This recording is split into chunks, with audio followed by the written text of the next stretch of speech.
kung nakita mo ito sa FYP mo, ito na siguro ang chance na mag-Balabak Palawan ka. So what's up mga kapuso, nandito tayo ngayon sa Sisikan Island dito sa Balabak. So dito usually yung accommodation ng mga nagtutour dito sa Balabak. So may dalawang uri ng accommodation na ino-offer dito. Una ay yung nipa hut kung mas gusto mo komportable. Pangalawa is yung tent pitching na kung saan doon tayo nagstay ngayon. Pero kung gusto nyo ng nipa hut ahead of time, sabihin nyo sa mga tour organizer nyo na i-avail nyo yung ganun services. So ito pa lang yung day 1 natin. So marami pa tayong mga lilibuting mga isla bukas. So usually 3 to 4 days yung inaabot ng paglilibot dito sa Balabak Island.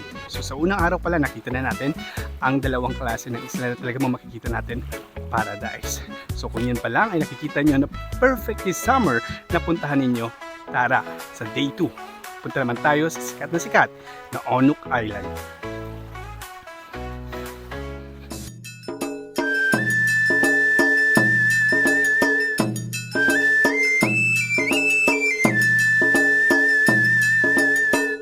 Pero bago ko kayo ilibot sa malaparaisong isla ng Onuk dito sa Balabak, paano nga ba ang pumunta at magkano ang iipunin para masaksihan lamang ng sarili mong mata ang napakagandang isla ng Balabak? Oops, disclaimer kapuso ha, para lamang ito sa mga hindi maselan mag-travel, kaya kung ang hanap mo ay 5-star hotel to stay, this trip is not for you.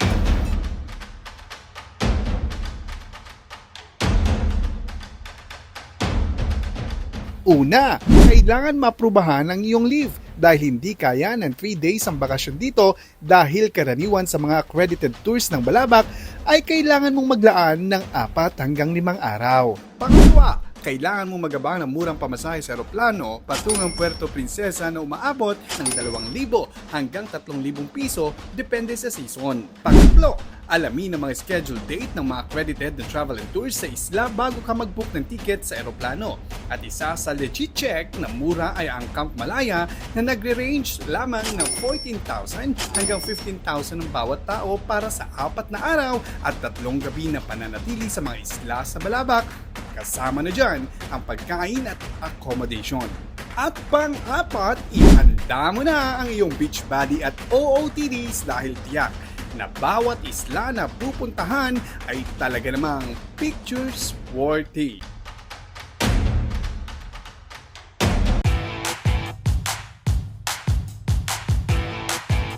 Maagang pick-up time, 3 AM dahil ang biyahe mula sa inyong accommodation sa Puerto Princesa hanggang Buliluyan Port sa Bataraza, Palawan ay aabot ng 5 hanggang 6 na oras. Dito na tayo sa Buliluyan Port.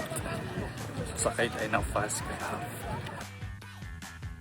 At dito sasakay na ng bangka at uumpisahan na ang unang araw ng Island Adventures sa Balabak. Dito na tayo ngayon sa Patawan Resort sa Dolphin Island daw ito.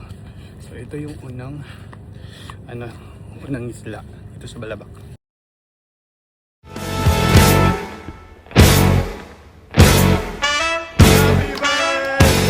Happy birthday to you.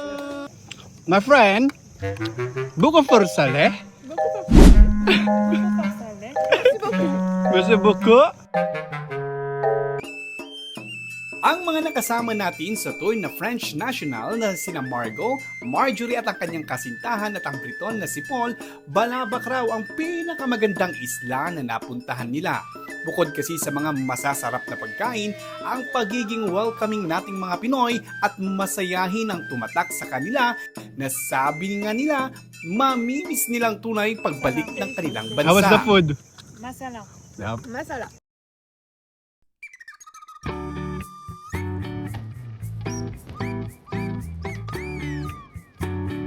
Na ba dapat isama ang Balabak sa inyong bucket list this summer?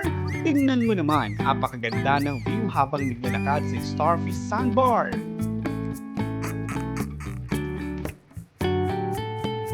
Mag-dive sa mga corals. Mag-swimming kasama ang mga pawikan.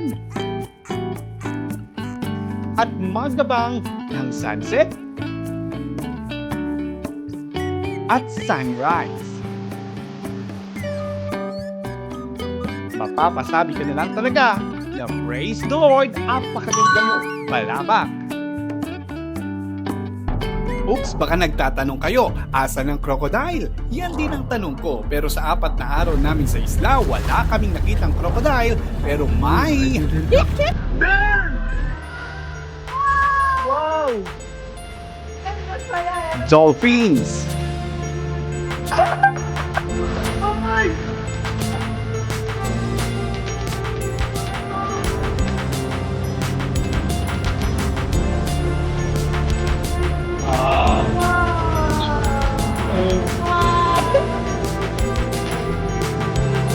Uy, magilig na yan.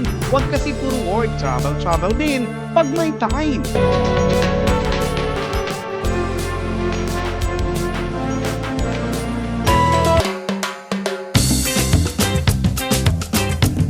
At ang pinaka-highlight ng Balabac Tour ang makita ng personal at hindi nilang sa social media ang sikat na Onuk Island.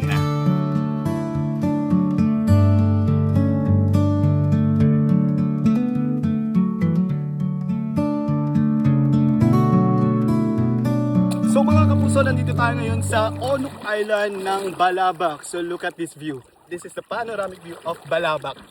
And ang ganda.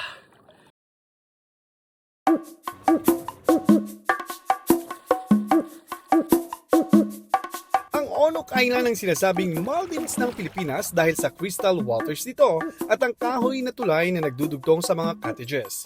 Sa islang ito makakasama mong lumangoy ang mga pawikan, makikita ang giant clams, magagandang corals at ang pinong-pinong puting sandbar. Bawat sulok ng isla, pinupusuan ngayon online at gusto ring mapuntahan.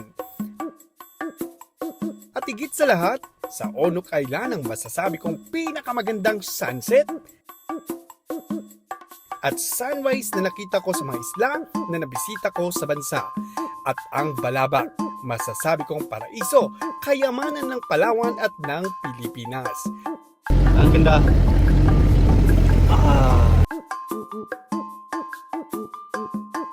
Kaya kung gusto mong pumunta sa Balabac, Palawan, sign na ito para planuhin ang iyong summer getaways. Ikaw kapuso, saan ang lakad mo ngayong summer? Tara't sama-sama nating libutin ang ganda ng Pilipinas!